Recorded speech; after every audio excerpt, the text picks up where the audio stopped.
Thank you, Steve. Highly appreciate such an insightful presentations and lessons learned. It's now my pleasure to introduce the next session's speaker. We're joined by Dr. Keith Norris. He's professor of medicine at the UCLA Division of General Internal Medicine and Health Services Research. I've known him as also the co-chair of the National Institute of Health Diversity Program Consortium. Please join me in welcoming Dr. Norris. Thank you, Carlos, and special thanks to the National Academy and the opportunity to present here and to listen to this fantastic talk we just finished with. So this is great. And I'm going to shift gears a little bit and move from employment to sort of the health system and what we see in health and how obesity or excess weight has been thought of in the health system and maybe where we need to go. So I'll just start with a few definitions. Sort of weight bias is the negative attitudes toward and or beliefs about others because of their weight. We have obesity stigma, and that's the social sign or the label affixed to an individual who's the victim of prejudice because of excess weight.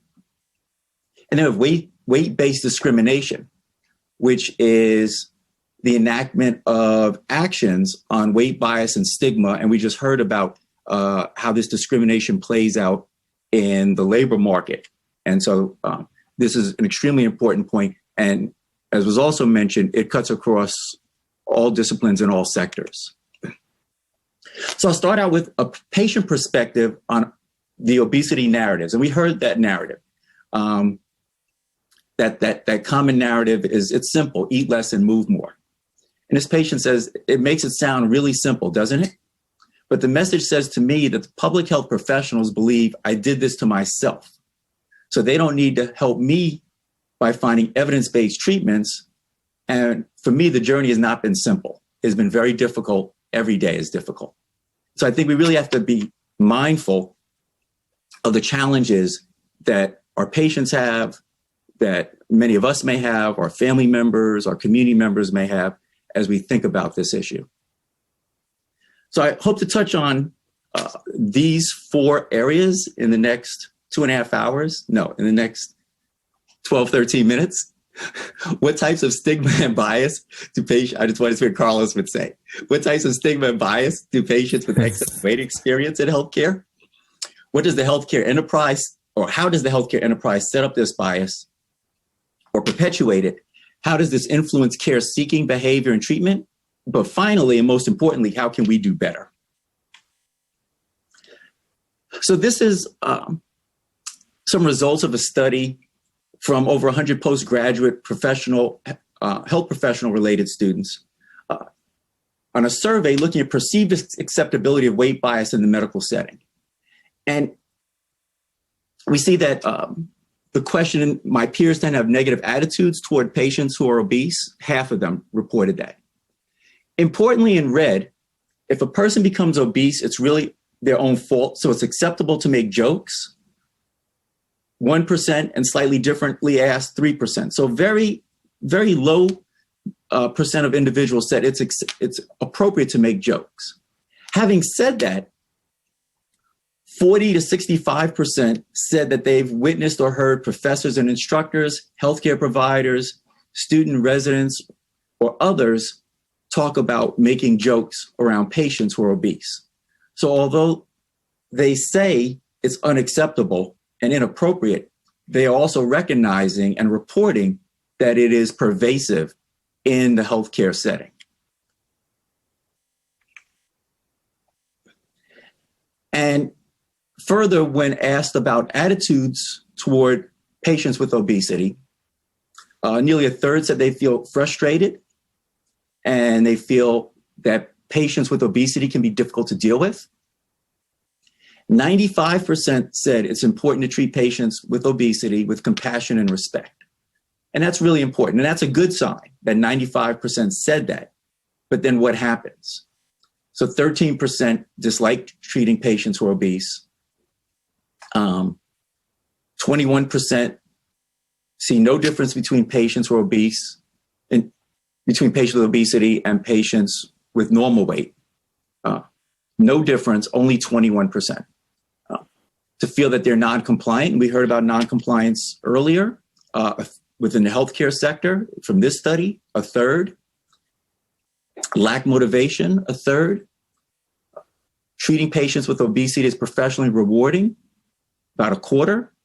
And a sentiment that patients with obesity tend to be lazy, nearly 20%.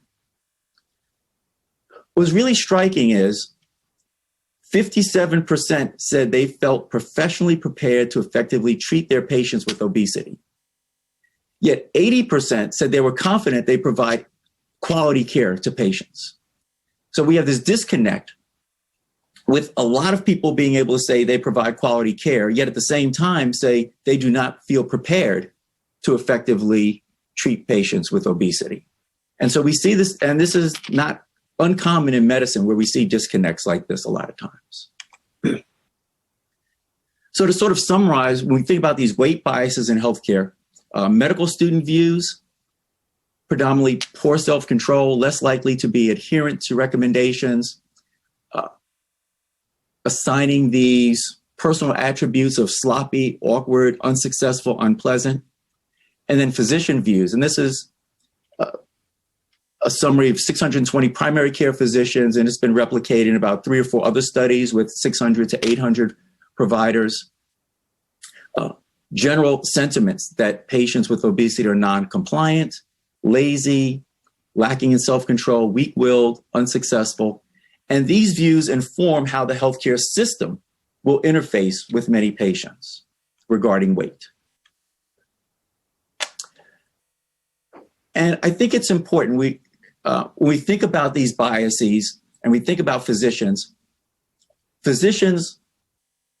as a physician, we always say we want to do the best for our patients. But we tend to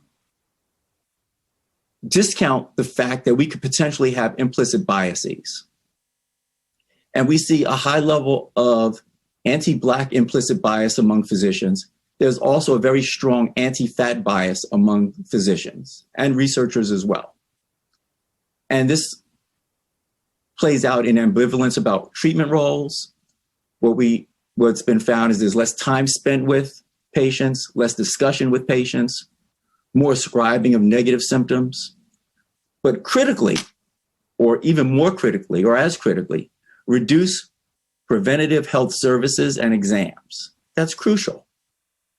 So here we have a population, and because of bias, somehow the recommendation for preventative health services is reduced, and less intervention in general, right? So this is having a potential downstream adverse impact on the overall health of our patients who may have excess weight. And so again, if members of the healthcare system have these biases, they then become embedded in the structures within the healthcare system. And so patients, when they come into the healthcare system, they encounter these at multiple other dimensions. They may receive unsolicited advice about losing weight just from others within the healthcare system, others on the healthcare team in one way or another. They may receive inappropriate comments about their weight. They clearly report feeling and may, in many instances, be treated disrespectfully just because of their weight, that bias. And what we also often see is inaccessible equipment and facilities, particularly for people who have health challenges that may be related to or in part related to excess weight. So what are these consequences of weight bias? Well, they include shame and guilt, anxiety. So we have an internalization of these biases. And so we have the shame and guilt, anxiety can lead to depression, poor self-esteem, and it makes it challenging to work with weight control. It also can affect access to obesity treatment.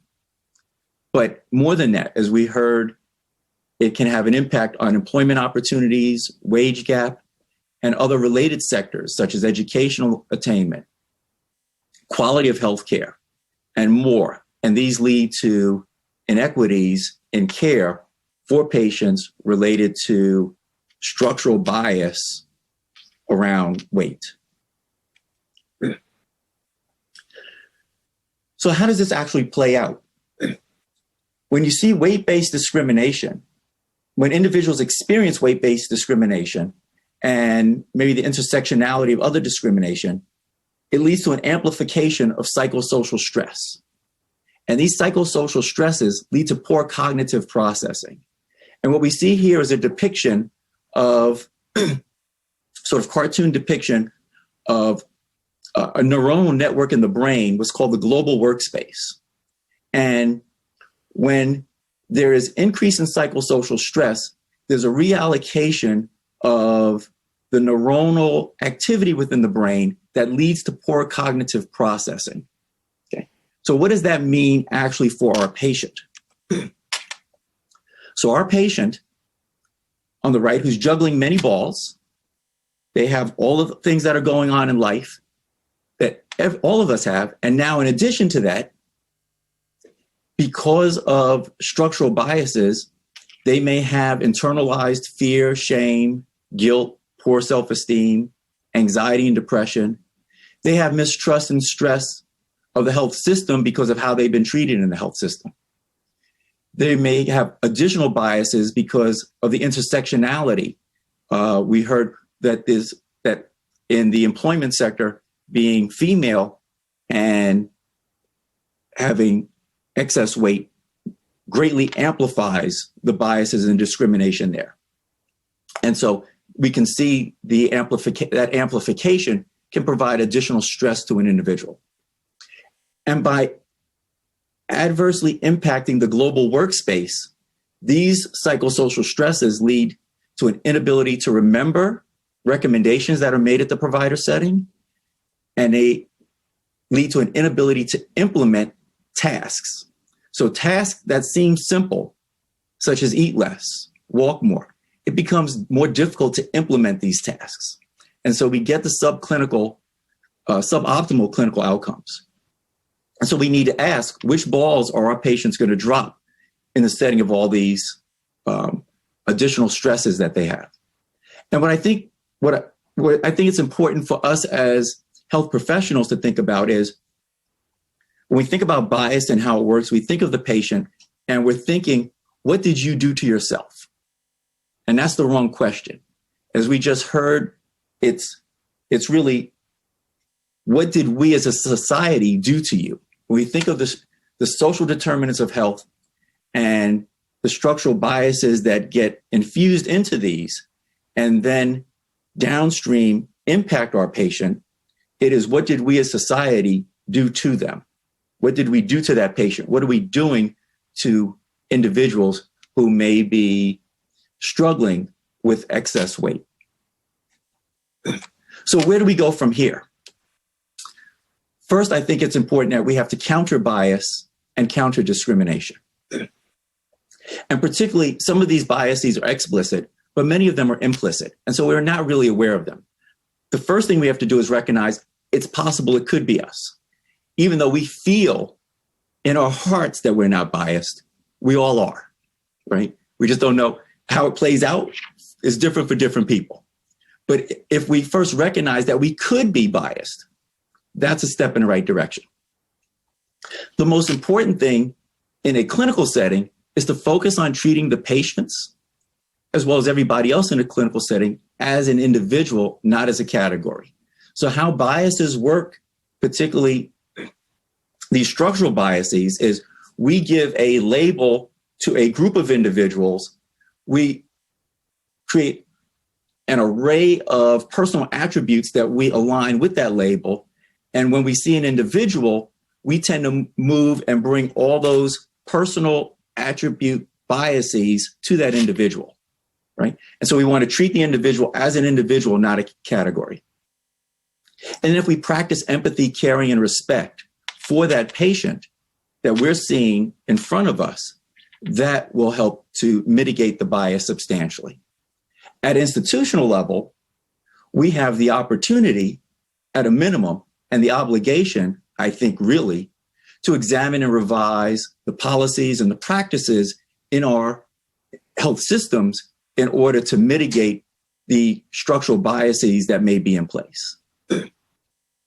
And further, as leaders in our communities, we have the opportunity to do the same more broadly in the community, either directly or to be resources for those that are working to reduce these stigmas and inequities. It's important to remember, a lot of times people say, well, it's not really my issue and I'm not really going to get involved. Being passive is making a choice. And when we have structural racism, when we have structural anti-fat bias, and we have other biases, be it sexism, be it gender, identity biases, and the associated health disparities, passivity says, I'm happy with the system that is creating all this, and I'm happy to let it continue as it is. So passivity is a choice. It's a poor choice, but it is a choice. So when we care for our patients who have excess weight, we have to recognize that many of our patients, what they have, one, they belong to a group that's constantly discriminated against. They may have associated biases in employment, education, that can lead to under or underinsured and limited access to care. That can be an important factor. They may have mistrust of care because of mistreatment, right? So mistreatment leads to mistrust. As I mentioned, they can have impaired cognitive processing from the additional psychosocial stresses, and then they may have multimorbidity for a variety of reasons. What our patients need is high quality care. They need to be treated with respect. They need our empathy, our compassion, our support, and they need our hope. What they don't need is our judgment. They don't need our ire, and they don't need another lecture from us.